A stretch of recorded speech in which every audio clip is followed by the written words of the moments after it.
once upon a time, not so long ago, there was a little girl, and her name was Emily.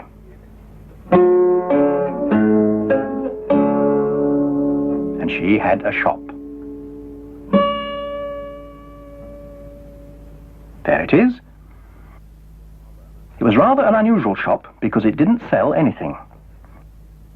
You see, everything in that shop window was a thing that somebody had once lost, and Emily had found, and brought home to Bagpuss.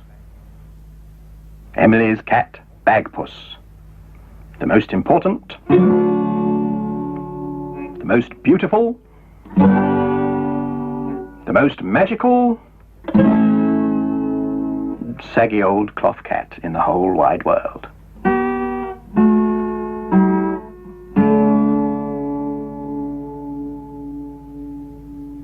Well now, one day Emily found a thing.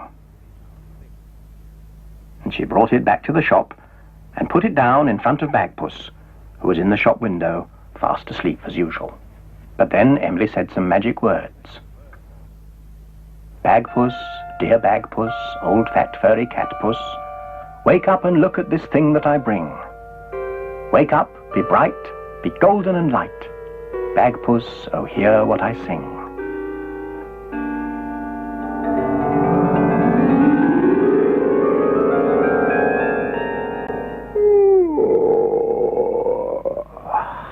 And Bagpuss was wide awake. And when Bagpuss wakes up, all his friends wake up too. The mice on the mouse organ woke up and stretched.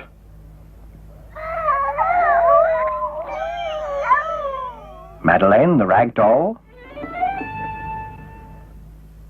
Gabriel, the toad. And last of all, Professor Yaffle, who is a very distinguished old woodpecker. He climbed down off his bookend and went to see what it was that Emily had brought.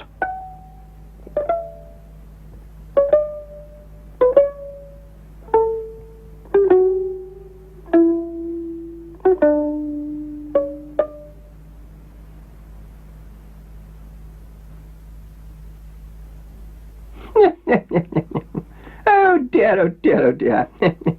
What a tangle of old rubbish. What a mix-up of twigs and sprigs and twisted bits. How on earth are we going to find out what it is, let alone what's wrong with it?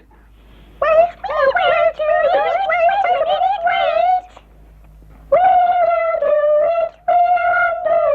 We'll unravel it string by string. We will wrangle it, we'll untangle it. We will make it tidy. Stop! That's worse. That's a terrible tangle. Now everybody stand still and think carefully about what to do next. Well, I know what I am going to do next. I'm going to climb out of this tangle. There. Now then, what have we here? There are different sorts of things here.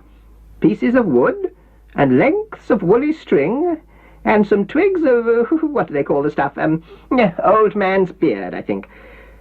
Well, I think the twigs of old man's beard have nothing whatever to do with the other things. I think they just got tangled in by accident. Old man's beard, tangled in by accident, yes. What do you think, Bagpuss? Oh, yes. Yes, it was an accident. Yes, could have been dangerous, yes. They were lucky, really. What on earth are you talking about, Bagpuss? Oh, I was just thinking. I was thinking about the king of the carpet country. The king of the carpet country? Yes, yes, for us, Bagpuss, please.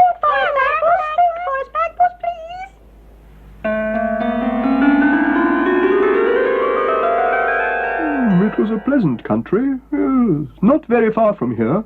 I wish I could remember its proper name. I call it the carpet country because that is what most of the people there used to do. Make carpets. Now, unfortunately, it was a very poor country. Merchants would come from other richer countries to buy carpets, but I'm afraid they didn't think much of the carpets and they wouldn't pay much money for them. Now, the king of that country was King Frederick the 29th.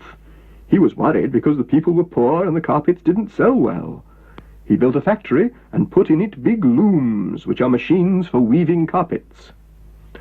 "Long live King Frederick!" shouted the carpet makers. King Frederick smiled and raised his crown and wiggled his long silver-white beard. Then King Fred went into the factory to look at one of the looms working, and the threads were too fine for his poor old eyes to see properly. He leaned over for a closer look, and then a dreadful thing happened. "King Fred's beard is caught in the loom!" A young rug weaver jumped for the brake, and the machine slowly came to a halt. The whole accident had only taken a few seconds, but already most of the king's beard was woven into the carpet on the machine. It looked simply wonderful. King Fred didn't think it looked wonderful because the other end of the beard was still on his chin, pulling his nose against the machine. And the young rug weaver stepped forward with his scissors. "Shall I release, your majesty?" "Please do," said King Fred. Snip, snip, snip. King Fred was free. "Thank you," he said. "You're a bright lad. Thank you for your help, but I really must go home now and start growing a new beard. Good afternoon." The king went home, and the carpet makers took the carpet from the loom. It was a very beautiful carpet with a marvellous silky, silvery sheen to it. Many rich merchants tried to buy the beautiful carpet, and the richest of all actually did buy it, and he paid a tremendous lot of money for it. And he said he would buy any more like that for the same price. Well, of course, they hadn't any more carpets like that, and it would take a long time for the king to grow a new one. And that day, many old men with long white beards came to the carpet factory. "Buy our beards," they said. "Only 10 pence an inch." Well, then the carpet factory got busy. Beards were snipped off, washed white as snow, and hung on the hedgerows to dry. And then they were woven into carpets. "They are magnificent carpets," said the richest merchant of all, "but not as magnificent as the first one. They lack the silvery sheen, the luminous, lustrous gloss of a truly royal beard." The merchants refused to buy any of the new carpets. The carpet makers were very sad. The young rug weaver took the message to King Fred, and King Fred sighed sadly. "Ah me, if only I could grow a beard quickly. I would give half my kingdom and my daughter's hand in marriage to anybody who could tell me how to grow a beard quickly enough to make carpets of it." Oh, the king's daughter looked at the young rug weaver and decided that if she was to marry anybody, she would like to marry him. And the young rug weaver thought the same about her. So, hand in hand, they ran to see the princess's great-aunt, who just happened to be a magician. "Easy," she laughed. "Just dance round the king and say this poem." Then, hand in hand, the young rug weaver and the princess ran back to the palace and danced round the king, chanting the poem. "Beard, beard, grow, I say, grow by night and grow by day, grow for many 100 feet through the door and down the street." With a creak and a rustle, the king's beard began to grow. It rippled steadily across the throne room, glinting with streaks of pure silver. Through the door, along the great hall, and out into the street it slid. 3 times round the palace it wound itself, and stopped at last by a sentry box, where it tickled the sentry. "Oh, that tickles!" Snip, snip, snip. King Fred was free again. The carpet makers hoisted the beard onto their shoulders and carried it off in a splendid procession to the factory. There it was woven into enough carpets to make the country rich again. The young rug maker married the princess, and everybody was happy, except perhaps the other old men. They all wanted to have their beards made into carpets. They would cut them off and wash them and hang them in the hedgerows to dry, but nobody would buy them to make carpets. So they left them there. You can still see them sometimes in the hedgerows, white and fluffy. People call it Old Man's Beard. No, that is completely incorrect. No, Old Man's Beard is just the nickname of a climbing plant. Clematis vitalia is its proper name, but you can call it wild vine, or virgin's bower, or withy wind, or traveller's joy. It's all the same plant. Well, it's only a story. And a very good story it was, too. Look what it's done for the bits and pieces. What's it? Is it a making things thing? Yes, I think that must be a loom. Yes, a loom for weaving. That's the same sort of machine that the king's beard was woven on. How does it work? I'm not sure. There's a warp and a weft and a shuttle in the middle and I don't know exactly. Madeleine, do you know about weaving? Weaving? I only know a song about weaving. So do I. And the mice do too. Come on, mice.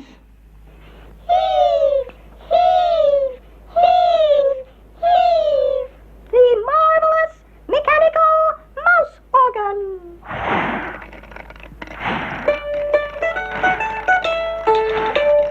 I'm a weaver, a master weaver. I've got a loom where the best cloth's made.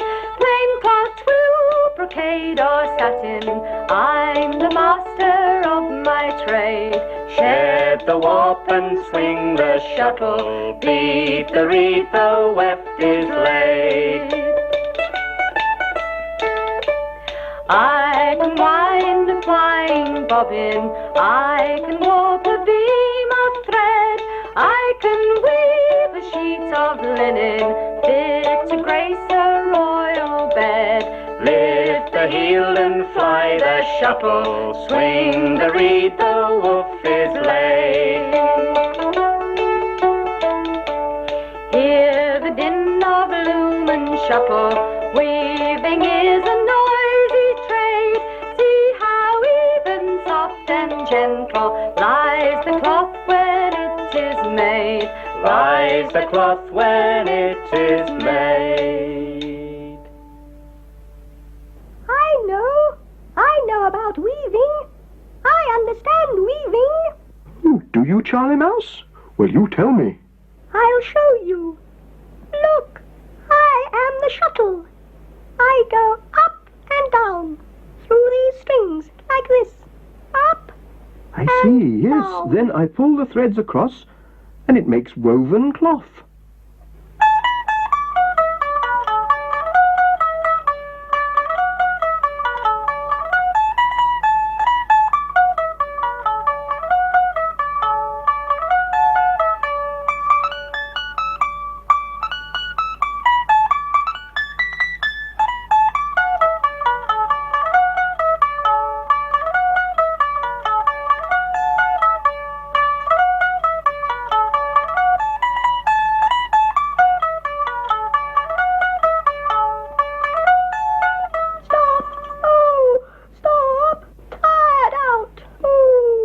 Poor Charlie Mouse. Stop and have a rest now. Have a rest on the marvellous mouse's bed you have made. Of course, that's what it is. Charlie Mouse has made a mouse's bed. The mice pulled the loom to the front of the window, so that if anybody who had lost a tiny loom for making mouse beds should happen to come past, they would see it there and come in to collect it. And so their work was done.